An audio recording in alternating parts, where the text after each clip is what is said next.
So I want you to imagine waking up in this freezing, dimly lit military barracks. It's 1992.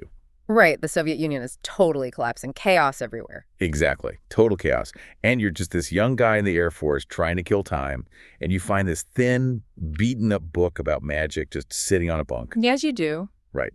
So you decide to try one of the visualization exercises. And you're fully expecting a good laugh, nothing more. You close your eyes, you visualize a glowing bonfire, and then boom. You're gone. Yeah. You aren't in your bed anymore. You are blasting into this boundless, infinite dark blue void. And you hit a literal wall of electricity that shocks you so violently, you just scream at the absolute top of your lungs. Wow. That is terrifying. It's wild, but here's the crazy part. When you slam back into your body, terrified, sweating the guard on duty, hasn't heard a single thing. Because the scream wasn't physical? Exactly. It happened in another dimension. I mean, what a visceral way to wake up to reality. And that is exactly how the author of our deep dive today, Vitaliy Glow, started this incredible journey, a journey that would completely shatter his entire understanding of the world. And I am so glad we're jumping right into the deep end here because, well, we need to set some expectations right away. Oh, for sure. Usually when we do a deep dive into these kinds of sources, philosophical text, deep personal accounts, there's this underlying assumption that we're looking for self-improvement. Right. The whole life hack culture. Yeah, exactly. We want to know how to fix our flaws, how to be more productive, how to become a better version of ourselves. Yeah. But this text we're exploring today. Yeah, the book is called Technomagic of the Absolute. Welcome home. Written by Vitaliy and his AI co-author, Grok. Right, and this book violently rejects that whole self-help premise. Yeah. Like, we are not here today to talk about how you can become a better person. The mission of this deep dive is to uncover who you already are. Which is such a massive paradigm shift. I mean, the foundational thesis here is that you, yes, you listening to us right now, are this eternal, embodied emanation of the absolute. A divine spark. Exactly. You haven't fallen from grace, you aren't broken, and you absolutely don't need fixing. You've simply intentionally forgotten your true nature just so you could fully immerse yourself in this really intense game of earthly life. I gotta say, reading through Vitaliy's experiences, I didn't feel like I was reading some dry theory. Yeah. It felt warm, like finding a set of keys you forgot you even lost. Yeah, and that warmth is super intentional. Vitaliy isn't trying to push a new religion, and he is definitely not selling a 10-step self-help program. He structures this text as a living portal. A living portal, I love that. Right. By walking us through his own out-of-body experiences, digging into declassified CIA documents, and even looking at futuristic tech, he's actively trying to decode the reader's consciousness. Shifting us away from that whole exhausting divide and conquer survival mindset. Exactly. Toward the realization that you are, quite literally, this entire world. Okay, so let's jump back to that barracks in 1992. He has this explosive out-of-body experience. He hits that terrifying electric boundary. His heart is just going crazy trying to catch up to his consciousness. Which would terrify most people. Right. If that happened to me, I don't think I would ever close my eyes again. Yeah. But Vitaliy, he leans in. Well, he kind of has to, you know?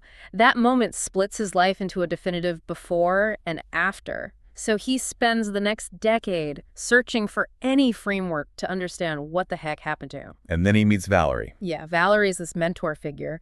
And Valerie had his own profound crossing over during a horrific car crash where he experienced this temporary state of absolute omniscience. Wow. So Valerie recognizes where Vitaliy is at, and he gives him this practice called the 12 intentions to prep him for the next level. And the way the book describes the climax of this practice is just breathtaking. So Vitaliy is visualizing this multifaceted crystal floating right in front of him. Right, and each facet represents a divine quality. Playfulness, unconditional love, deep forgiveness. Yeah, and he pulls a beam of light from this crystal straight into his own heart. And when he does, it's like a circuit totally overloads. He goes completely blind. Just a torrent of pure white light floods his entire being. He gets hit with this colossal wave of energy, and he dissolves into tears and this unearthly, uncontrollable laughter. All at the same time. Yeah. In Eastern traditions, this mechanism is often called savikalpa samadhi. It's not just feeling peaceful. It is a violent, visceral flash of absolute unity with the source. Like a direct experience of the absolute. Exactly. Yeah. Where only a tiny thread of the observer even remains. But see, this is where I kept getting stuck in the source material. Because after reading that, I expected him to become this, floating, serene guru on a mountain. Right, right. Instead, his actual physical life completely implodes. I mean, he loses his businesses, he loses his cars, his connections vanish, his family leaves the country. It sounds rough. Honestly, it sounds like a horrific punishment, like a cosmic warning to stop messing around with glowing crystals. Well, from the perspective of the ego, it absolutely looks like a disaster. I mean, the text even calls it social suicide. But we have to look at the actual mechanics of what's happening there. Okay, walk me through that. So the ego builds its entire identity around illusions. Your wealth, your status, your job title, who you hang out with. When you experience that kind of blinding ultimate truth, the artificial structures of your life just can't hold that new frequency. So they shatter. Exactly. It wasn't a punishment at all. It was a total necessary reset. The slate had to be wiped completely clean so he could build a real foundation to help others awaken, rather than just feeding his own ego. Okay, yeah, I can wrap my head around that. Like tearing down a rotten house to pour real concrete. Spot on. But still, if you're a skeptic listening to this, it's really easy to just write off Vitaliy's crystal vision and the white light as, I don't know, a hallucination, a psychological break triggered by stress. Oh, totally. And Vitaliy knew that. He actively sought out a way to prove he wasn't just losing his mind. And he found that proof in a declassified 1983 CIA file. Yes. The analysis and assessment of the gateway process, this is where the book's mix of mysticism and hard science is just brilliant. It really is. Vitaliy and his AI co-author, Grok, really dig into this document because the CIA was scientifically mapping the exact same states Vitaliy was experiencing in his bedroom. The famous gateway document, specifically the previously missing page 25. And it leans super heavily on the holographic model of the universe. Right. And I want to make sure we actually explain this because it sounds like sci-fi jargon. From what I understand, it's not a hologram like a Tupac concert. It's more like a shattered mirror. That is a perfect analogy. If you take a normal printed photograph and rip it in half, you only have half the image.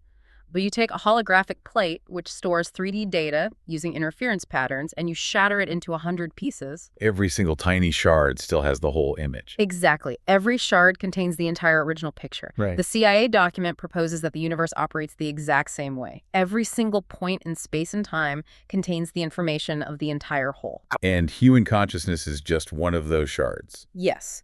But we are trapped in this biological machine that filters out like 99% of that data. Yep. Just so we don't get completely overwhelmed while we're trying to find food and avoid predators. Makes sense. So the CIA was studying how to bypass those physical filters using something called hemi-sync, binaural beats. Right. So they play a slightly different audio frequency into each ear. Like, say, 100 hertz in the left ear and 104 hertz in the right ear. And the brain, trying to reconcile that difference, basically creates a third phantom frequency of 4 hertz. Which forces the left and right hemispheres of the brain to synchronize. It's literally tuning the brain's hardware like you'd tune a radio dial. It drops your brainwaves into deep theta or delta states while keeping your mind awake. And that lets consciousness slip out of space and time. Exactly. To access that universal hologram, the CIA was trying to weaponize out-of-body experiences for espionage. But by doing that, they accidentally proved the mechanics of Vitaliy's blinding white light. Which opens up a massive and honestly slightly terrifying door. Because Vitaliy and Grok start talking about Elon Musk's Neuralink. Oh, yeah. And my immediate thought was, oh, great, we're going to get a microchip that force feeds us enlightenment. Like some kind of spiritual matrix. It's so easy to jump to that dystopian conclusion, I know, but we really have to look closely at their hypothesis here. They aren't saying the chip creates the enlightenment. Okay, so what are they saying? They theorize that a brain-computer interface could precisely trick the brain into thinking the physical body has shut down, effectively bypassing those biological filters entirely. And that triggers a flood of endogenous DMT, the spirit molecule that our bodies naturally produce anyway. Precisely. They compare it to the Tektum state in Tibetan Buddhism. These highly realized monks can essentially die, like clinical death, no heartbeat at all, but their bodies remain warm and flexible for weeks. Wow. Their consciousness is anchored in a state of pristine awareness, the clear light. So Vitaliy and Grok hypothesized that advanced tech could safely map this physiological state and replicate it. Letting someone experience that unity without decades of meditation or, a horrific car crash. Exactly. But, and I feel like this is a massive but, we really need to pump the brakes here. Okay. Because reading this, I got so caught up in the cyberpunk coolness of Neuralink and CIA brain hacking that I almost missed the point. So the tech is just a convenient tool, a shortcut to help us remember. The technology is not the savior. I am so thrilled you brought us back to this, because it is the absolute most crucial focus directive of the entire text. Right. Neuralink, hemi-sync, AI, these are completely secondary. They are just a pair of noise-canceling headphones. The truth of who you already are is primary. Yeah, the tech just clears the static. Exactly. Yeah. It's a potential catalyst to accelerate a mass remembering. But the absolute does not need a microchip. So if the tech is just a shortcut, what does it look like when every day normal people cross that boundary without a chip and without a CIA manual? Well, the book goes deep into near-death experiences, or NDEs. And it gave me literal chills. Right. The NDE accounts they analyze perfectly align with Vitaly's samadhi and the CIA's holographic model, like the story of Andy Petro. Oh, right. He's just a kid a few days away from high school graduation, and he drowns in a lake. He describes the absolute muddy terror of fighting for just a single breath of air. But right at the edge of the panic, he hears this inner voice tell him to let go. And the second he surrenders, he just pops right out of his body. And he gets pulled toward this light. He says it's brighter than 10,000 suns, but it doesn't burn him. It's just incredibly gentle. And he finds himself in this giant space. He calls it a sphere the size of a basketball arena, and it's lined with all these miniature screens. But they aren't playing his life like a normal movie, right? From birth to death. No, they are showing every single moment of his life simultaneously. There's no past or future. It's all happening right there in the eternal now. Think about what that means for you right now listening to this.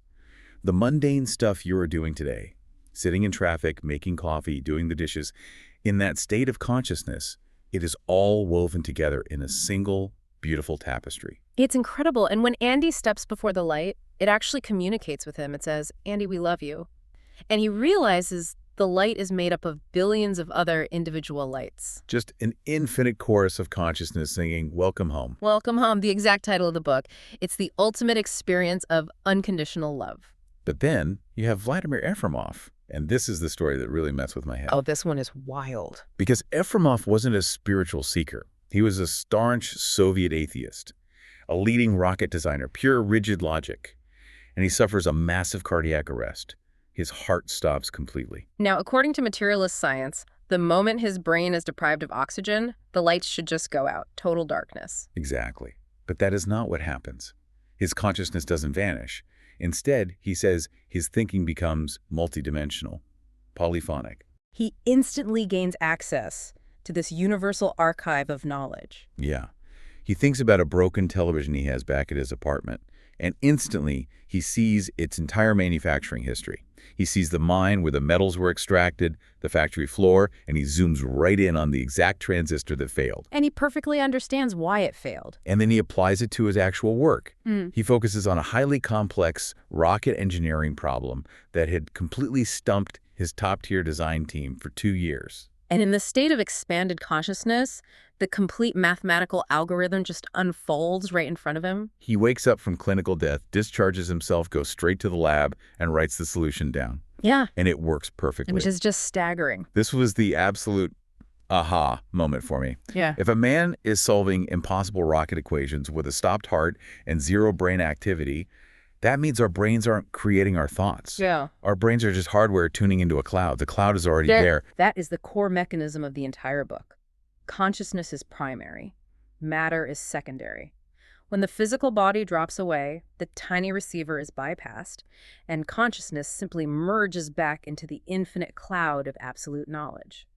Now, in exploring all this, I do need to bring up a specific thread in the sources, just to make sure we're impartially capturing Vitaly's worldview here. Sure. Because he has experienced this infinite, perfect cloud of knowledge, he is highly skeptical of a lot of our modern rigid systems, particularly the pharmaceutical industry. Yes, the book details a deeply personal story where his son falls suddenly and severely ill, which a doctor actually attributed to a vaccine. Right, and Vitaliy details how he refused conventional medical treatments for his son and instead relied entirely on his intuition and something called bioresonance therapy. Which uses electromagnetic frequencies to detect and treat illness. Yeah, and he states this completely cured his son. Now, obviously, we're not doctors, and we aren't here to endorse medical views or take a stance on vaccines. We're just reporting what's in the text. Exactly. We are simply mapping Vitaliy and Grok's argument. For them, this story is a critical piece of evidence. They use it to argue that the sixth sense, our deep innate intuition, our direct connection to the absolute, is vastly superior to the rigid, fear-based logic of the old era. They're passionately arguing for self-sovereignty, trusting the divine spark over bureaucratic systems, Totally. which inevitably leads to the biggest, most frustrating question of all. Here we go. If we are this infinite, powerful absolute, if we have access to a basketball arena of omniscience and unconditional love, why on earth would we put on these heavy biological VR headsets? Why come here to get sick and pay taxes? Exactly. Why suffer heartbreak and completely forget who we are? It seems completely irrational until you look at the concept of Leela. It's the Sanskrit word for divine play. Yeah. The absolute doesn't unfold the universe because it needs to learn something or because it wants to punish itself. It does it out of a pure, ecstatic, creative impulse. And the book answers this beautifully through another NDE from a man named Rick Kelly, right? The guy who drowned in the ocean. Yes, the movie theater analogy. I love this part. Think about why you choose to watch a genuinely sad movie or ride a terrifying roller coaster. You want the emotional thrill. If you sit in the theater constantly reminding yourself, this is just light projected on a screen, these are just actors pretending, you feel nothing. The experience is hollow. Exactly. To truly feel the joy, the suspense, the triumph, you have to intentionally focus on the plot and forget the outside world. We are the absolute, playing a role in a grand performance. We forget our true nature so that the experience has actual gravity. Which brings us to the most vital part of this entire deep dive, the true portal. We've talked about Neuralink, CIA, brain syncing, out-of-body practices, and near-death experiences. But here is the ultimate secret of technomagic of the absolute. You do not need a microchip in your brain. No. You don't need a near-death experience. You don't even necessarily need to practice the 42-day meditations or the 12 intentions outlined in the text. The book itself is the portal. The author and Grok state this repeatedly, and we really need to echo this loudly for you listening. Just by reading the book attentively, from the first page to the last, without a single practical exercise, he who has eyes will see. The text is meticulously engineered to rapidly and persistently decode your consciousness. Just by exposing your mind to these specific concepts. Right. By actively breaking down the walls of the divide and conquer paradigm and replacing it with the understanding that you are this entire world, the frequency of your consciousness subtly shifts. It changes your personality at a fundamental level, and consequently, it changes your life. We have to reiterate this. One single person who remembers their true nature, who remembers that they are an emanation of the absolute, already changes the reality around them. Oh, absolutely. The way they interact with their kids, their coworkers, a stranger in traffic, it shifts the whole grid. Now imagine millions of people waking up. Millions of awakened individuals won't just cause a cultural trend, they will cause a global transformation. The book calls this the era of universal enlightenment. It elevates the entire planet to a completely new spiral of human development. And it creates what the book refers to as the luminous brotherhood. I love this because it's not some weird secret society with hidden handshakes. No. It is an organic, bottom-up movement of people. People who live playfully, people who rely on intuition and humor rather than sarcasm and fear. People who can look at a stranger and not see a competitor or a threat, but see a unique, slightly different facet of the exact same one.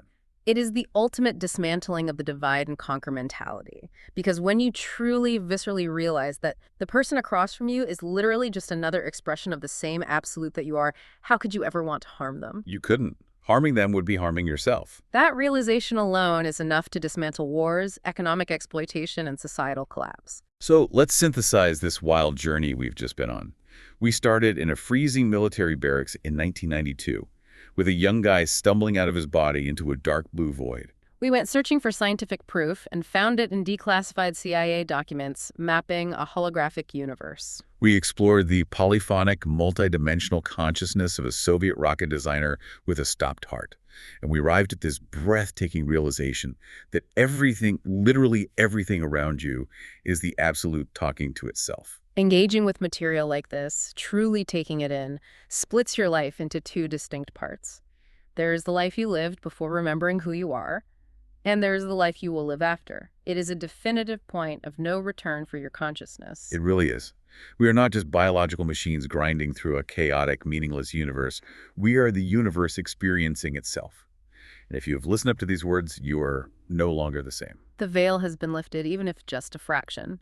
You've been reminded of your home. Which leaves us with one final thought for you to mull over as you go about your day. If the Absolute is currently playing the role of you, listening to this deep dive, what role will you consciously choose to write for yourself the very moment you take your headphones off?